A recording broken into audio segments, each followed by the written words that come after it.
Hello everyone, my name is Daryl King Noel Cabrera, and the topic that I'm gonna be discussing to you is all about critical reading. So first, what is critical reading? As the description says, critical reading is the reader's ability to engage actively and think deeply using various skills. It involves presenting a reasoned argument that evaluates and analyzes what you have read. It exercises your judgment about what you are reading. By reading critically means being able to reflect on what the text says, what it describes, and what it means by scrutinizing the style and the structure of the writing, the language used, as well as the content. So, in simple words, critical reading is not just about reading the words without thinking deeply. In order to read critically, you need to understand or to scrutinize or to very carefully understand, to go beyond and to connect with the text successfully into one. So it says here that it is an ability. Of course, as a critical reader, critical reading skills, as a critical reader, we all have that ability, critical reading. And it involves thinking deeply into the one, as I said earlier. It involves presenting a reasoned argument. So in this part, it actually just it's all about questioning the text itself. Like, what is the text all about? What is the purpose why the author made this text? It exercises your judgment of what you are reading. So it means that questioning yourself about what you have read, that is this good? Is this reliable for me? Do I need to understand this one? Do I agree with this? That type of thing. By critically reading means that being able to reflect on what the text says.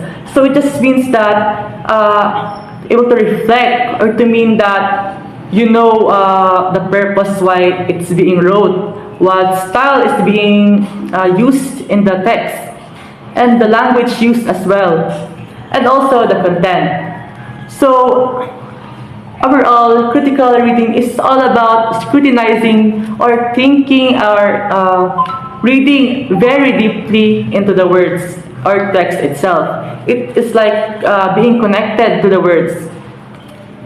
So, why do we need to read critically? So, why is there a need to read critically? Of course, number one, there is a need to read critically in order to reveal the main ideas of the text. Number two, we need to read critically because to draw conclusion from it and connect to the information. So you just connect the words so that you can come up with the results. And of course, we need to read critically because to predict its purpose, like why did the author wrote that text? What is the author's goal for the text? Number four is to analyze the arguments.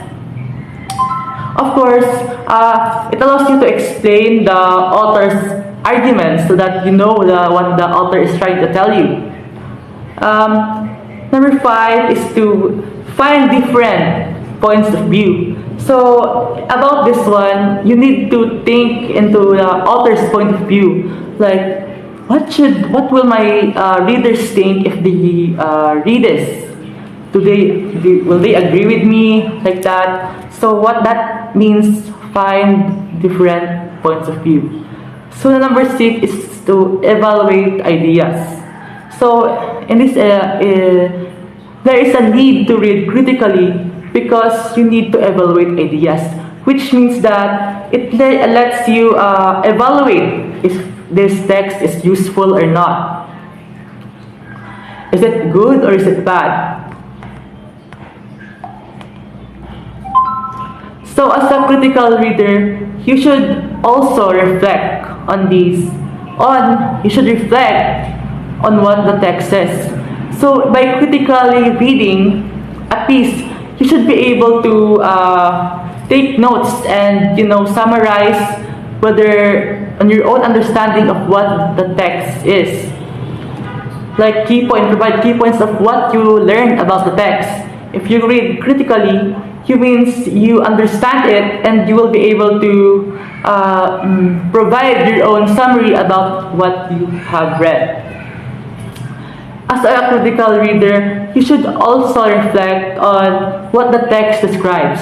You should be confident that you have understood the text sufficiently to be able to use your own examples and compare and contrast with other writing on subject at hand. So in order to reflect, as a critical reader, you should reflect on what the text describes. You should be confident if either you understand because you can give examples to the reader.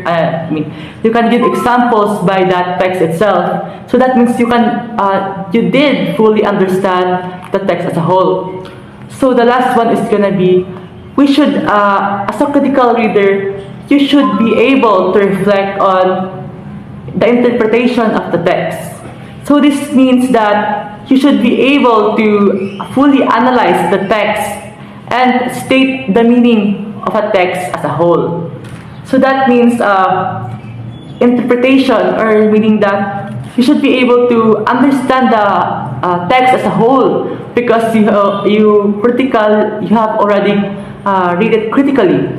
So that means you should be able to state the meaning of the text as a whole.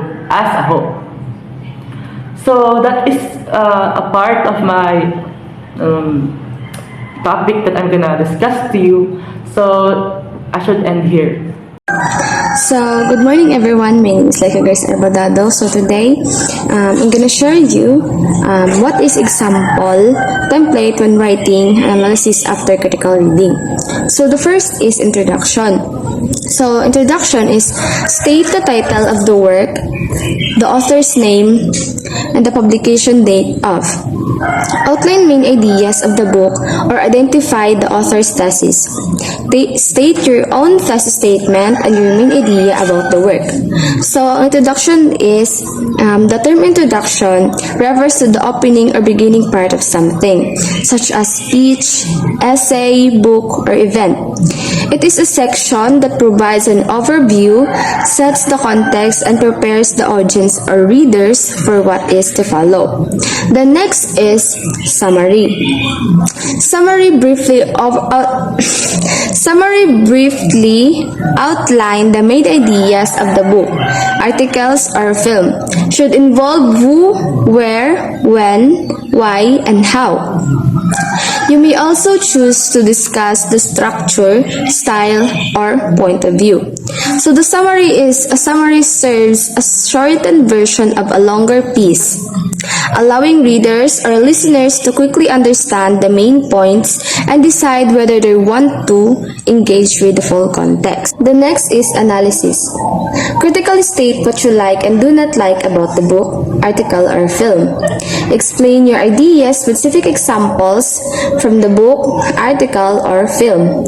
Assess whether the author has achieved their intended goal. So analysis is if you need to explain your main idea with specific examples from the book. And lastly is conclusion. Restate your thesis in new words. Summarize your main idea with a new and stronger words. Include a call to action for your reader. So a conclusion serves as a final part of a piece of writing or presentation, summarizing the main points and differing or offering a final perspective or judgment. It aims to leave a lasting impression on the reader or audience and provide a sense of completeness to the work. So, thank you for listening. Hello everyone, I am Adaya Kate at Shoko. So, reasoning. Reasoning is the process of expressing and justifying ideas and opinions based on prior learned and existing knowledge or experiences. It is an act of giving statements and justifications and explanation are the ability of someone to defend something by giving out reasons. In the real world, we use our reasoning skills all the time because we are often presented with a situation that force us to make normal decisions between right and wrong.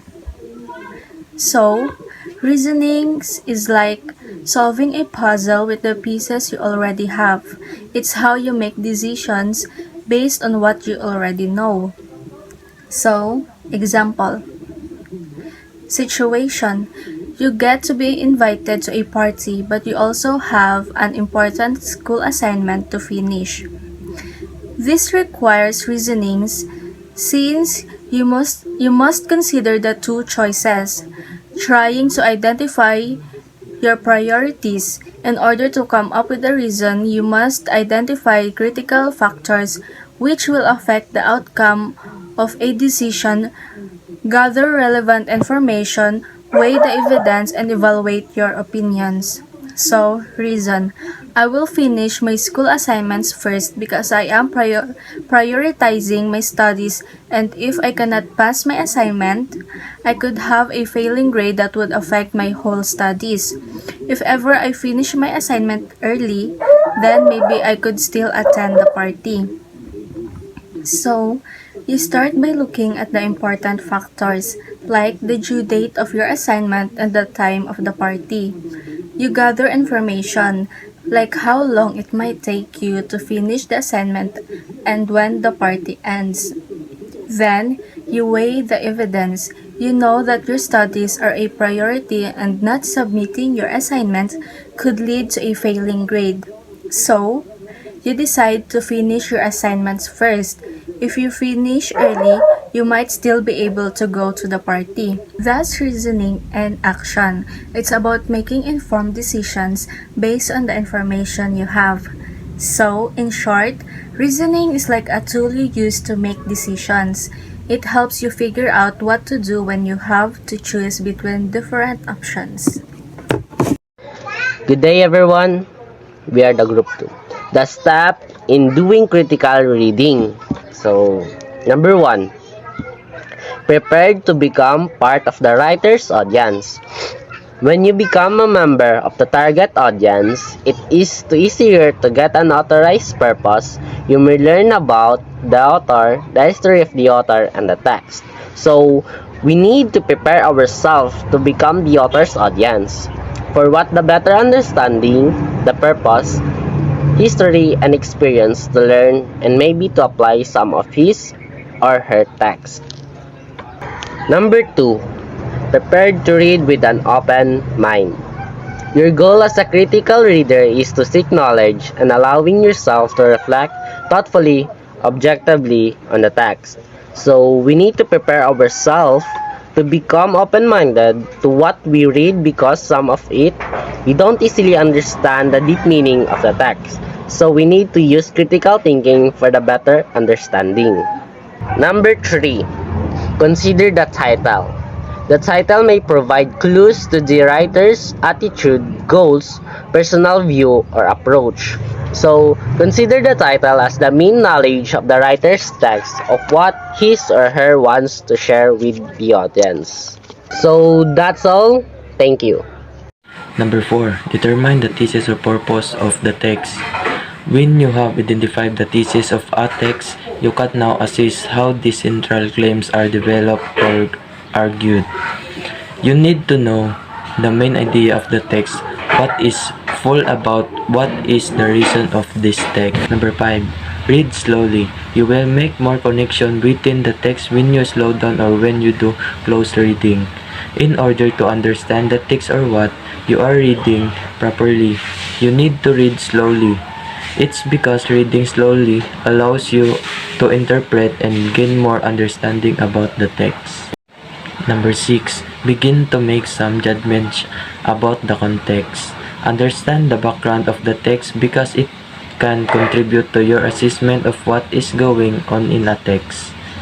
You need to understand the background of the text so that you can understand and make your own judgment of what you have read. Make your own judgment like what does the text mean for you. Good morning guys, my name is JB Dinasas and let's proceed to number 7 to 9. Number 7. Examine the evidence the text implied.